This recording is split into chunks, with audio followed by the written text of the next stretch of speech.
guys, what's up? It's your girl Kim Ray and I'm back with another Queen Sugar review. If you are new here, make sure you subscribe down below to my channel, like this video, and make sure you also comment on what you thought about this week's episode. Now, it's come to my attention that a lot of us don't really know YouTube like that, okay? You can subscribe down below so that way you stay connected with me on any video I post. You get a nice little notification whenever I post. If you like the video, that's like a little thumbs up under the video that's showing me that you liking this content. If you dislike, then you don't like it, but at least you click something, right? And then comment down below and let me know why you don't like it.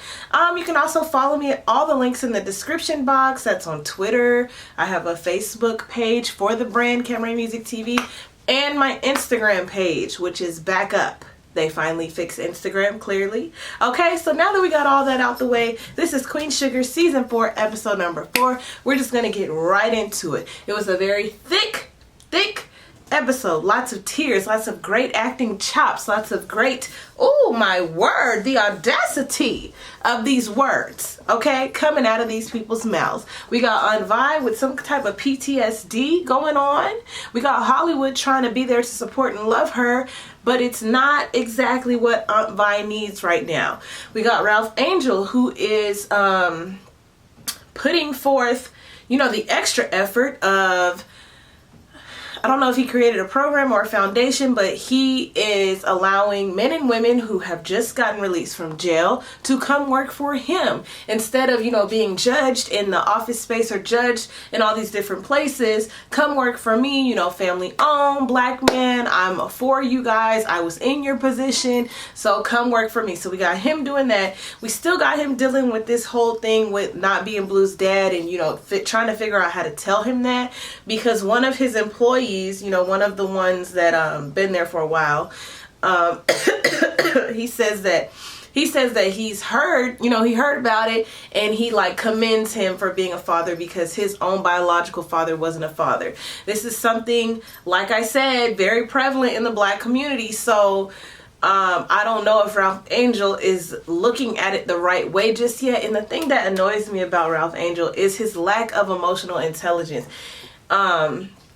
It just always shows his immaturity every time, but then his character is perfect for black men, honestly, because a lot of times black men have a temper. Black men, you know, have this skewed view of masculinity, and they have all these issues that no one has talked about because black men are supposed to be strong, and they're supposed to be, well, men are supposed to be strong, and men have to live up to all these different things that we put on men, and nobody's talking about the trauma that men have dealt with. And strength does not mean covering stuff up, and, you know, just all, don't let me get on the soapbox, just all of that, right?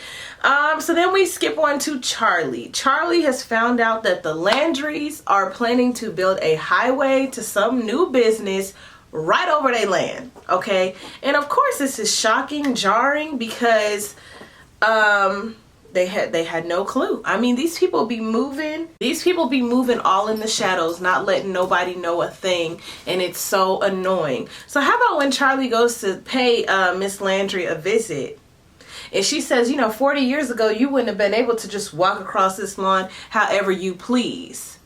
I said, you know, it's so sad, because this part that she's playing, there's lots of women out here still like this. Lots of men still out here like this, where they think that 40 years ago was just a short time ago, and that they want us to be in that slavery, that blacks only, whites only, lower than position so bad.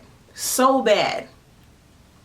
So not only am I annoyed at seeing this, you know, that really set Charlie off into that Olivia Pope mode that we love her for. She's like, it's not going down. You know, she has the one friend who gets the scoop for her. Then I guess she's friends with like the council member, so she's trying to team up with her. But what we're really seeing here is, I use the analogy of, you know, every time they're in their boat, they built their boat and they're on the water, they're doing just fine. Here come people trying to put water in the boat to sink the family down. And that is symbolic to the black community. I hate to get preachy to y'all, but it seems like every time you know, we're getting a step up, or we're in the right direction, there's somebody somewhere that doesn't want to see that, right? So they start manipulating or adding things, or sabotaging what you got going on to try to bring you down because of how you look, because you don't deserve, or because you shouldn't be in that position. So and it seems like that on this show. Like every time Charlie, you know, gets them ahead, or gets them, you know, in a position where they're eye to eye with someone or with the competition, here they come with something bigger. And it's like, bruh, the thing that I like about Charlie is, you know, that whole like never give up, like there's a way around this, and that's that whole Olivia Pope thing I'm talking about. But then at the same time, bruh, I don't know if I could be like that every single time. Like she literally just, she switches so fast to, okay, y'all gonna do that? Well, we gonna do this. So we love her for it, but I just want to know how realistic it is. Because at some point, I would just be like, I can't do it. I just need a break. So I like this part. Not this part, but I like Charlie for this part of her, because it's what resonates in us as women, in us as Black women so much. You know, that part where everyone around you has counted you out, everyone around you has done things to sabotage, or not everyone, but people have done things to sabotage you and your come up, and you still manage to rise up above it. That is the Black girl magic, honestly. So we also get the introduction of Romero, who is Charlie's lover, boyfriend to Micah. Now, she did not introduce him as her boyfriend. She introduced him as Romero. You know, he's the doctor. We're doing this for those people who don't have health insurance, those people who need help. And she did not say, Jesus, she did not say this is my boyfriend. Okay, I don't know why. Maybe she thinks it's moving a little too fast. I don't know. But Micah seemed a little skeptical, just like anybody's grown son, which he's not grown, but pretty much grown, would be. Then we get an appearance of Davis, and he's brought his affair child with him. Now listen, from my understanding, they didn't think that Charlie was going to be home, but even still, I would like to know what would be the best way for him to bring this girl into their lives, right? Because once they realized Charlie was home, it was kind of too late, right? And then at least he's bringing Micah to meet Tia, which is pretty close. So it's kind of like, did you know about her? You know, but I understand Charlie's frustration. I called Charlie the Queen of Couth, because she kept it real nice and sweet, still honest, smiled, you know, told the girl, spoke to Tia, you know, because Tia didn't do no wrong in it. But Davis, you know, I just don't know what he be thinking sometimes, okay? Like, what did you expect for Charlie to do? He didn't even say like, oh, I'm so sorry that, you know, we didn't. Well, maybe he did. Maybe I was just so focused on the fact that you're standing here with the child that pretty much is the reason why we're broken up. I mean, it's not really the child, it's the act that you cheated and stepped out. And from that act, the consequence of that is that you did have a child who is completely innocent. But the child is more of like an example or like evidence of what you did. And so I believe that is hard for women, because I don't have children. It would be hard for any woman to see a man that she pretty much, like the Landry woman was saying, you know, helped mold and build up into this basketball NBA empire. And, you know, thought they had the perfect little family, thought they had the perfect, you know, system going on, to then find out that he's been cheating all these years, to then find out that he has a child, to then find out that the child is that old. I mean, it's a lot. And then to see the child, you know, because it's easy to try to get over something when it's not in your face every day. So I believe that she is trying to heal from the whole Davis situation, but it is hard for her, because every time it is still brought up, she is still a little tense about it. Which I mean, take your time, but don't act like you're so over it. You know, I'm ready to see Charlie see Davis and just be like, oh, hey Davis, how you doing? You know, just like that. Is she ever gonna be like that? Because she's always so tense and so upset when she sees him.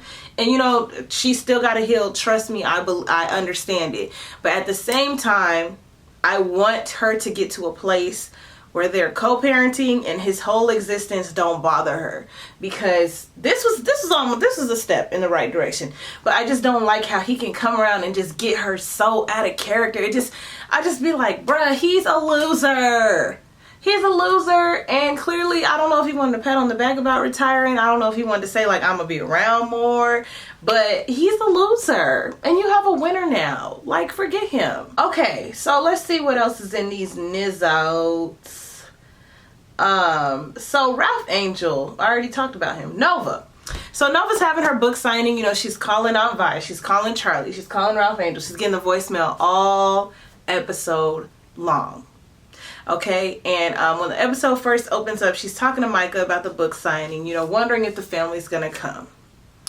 Now listen, a lot of family members, they'll ride or die with you through it all. We'll be right there. But you're probably like draining them in the process, you know. With this, it's like the family's upset because you have put out so many like secrets like that are gonna affect them, because Vi has Vi's Price Pie, so she has customers within the same city where you're gonna release this book. Your sister Charlie is like the queen bee of this honey, you know, this whole factory empire thing going on, currently feuding with the Landrys, who are trying to find any bit of dirt. Also the ex-wife of an NBA player, okay, who's like huge, and the mother of a son who's, you know, had this dealings with the law and, you know, with the arson thing, and like has had these protests and is getting these death threats in the mail. And then you got Ralph Angel, who has the farm. So your family is clearly, they not just nobodies in the city. So for you to just think that even if I could get over you putting out my truth and including my name in it, I have to get over the public embarrassment every time somebody sees, because remember, the book ain't even fully been released yet. So that's like, you know, on these reality shows when they be like, they make up and they forgive each other, and then the season premieres on TV, and then they get to tweeting on TV and stuff, and then they get right back into it. It's because now I could have forgave you, you know, it's just me and you, but now I got to deal with the public scrutiny of what you put out there, of what you did. And so that's the case here, even though reality TV is highly, highly false. That's the whole thing here. You know, I don't think Nova realizes you put all these things out about people, and there's consequences. Like, they have lives. Darla has like her health and her whole like sanity, because she is, like she was saying, you know, she's trying to build this new life of recovery and of resilience and of overcoming, and you're just shoving all the things that she's healed from back into her face. Everybody's not as strong as you, Nova. And I don't know that Nova's just so strong. I do think that Nova is the artistic one. She is the one that reaches and teaches and molds and all this stuff.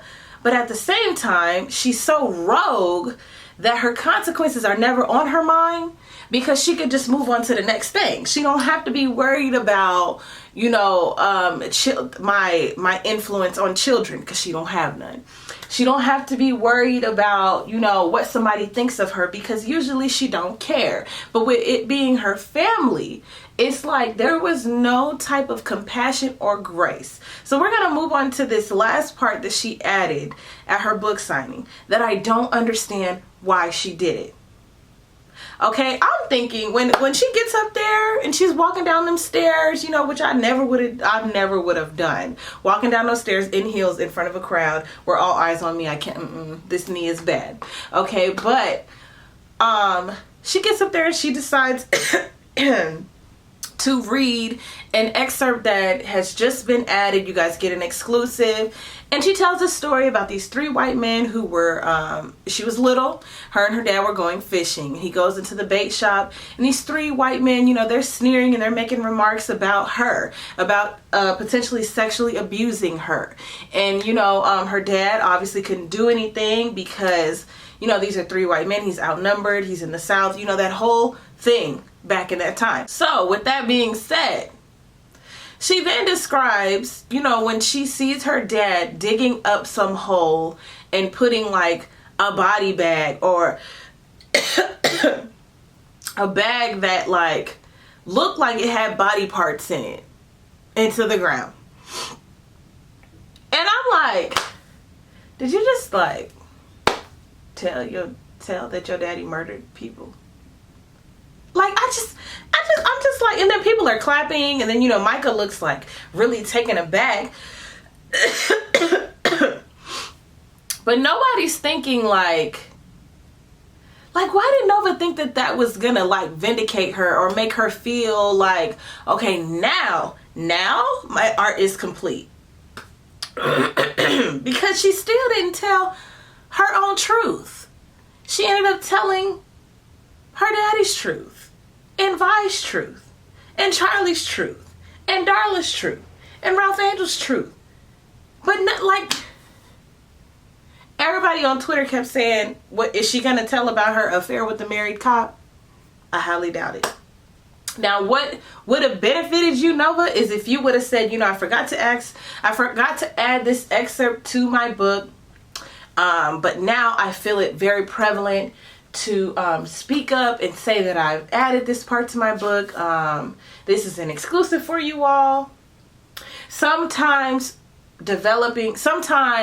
secrets are dangerous in our community. Secrets are dangerous in our community. And sometimes to reveal the truth, you're going to gain a lot of enemies. I put myself on the line for this book. My entire family isn't speaking to me. But if I could just heal or help one person, that's the type of angle that she should have went in. I apologize for who I hurt. Those were not my intentions. I wanted to help and heal more than I wanted to kill. Okay? Like something like that. Like the fact that she just took this moment where all eyes were on her to tell yet another family secret is just beyond me.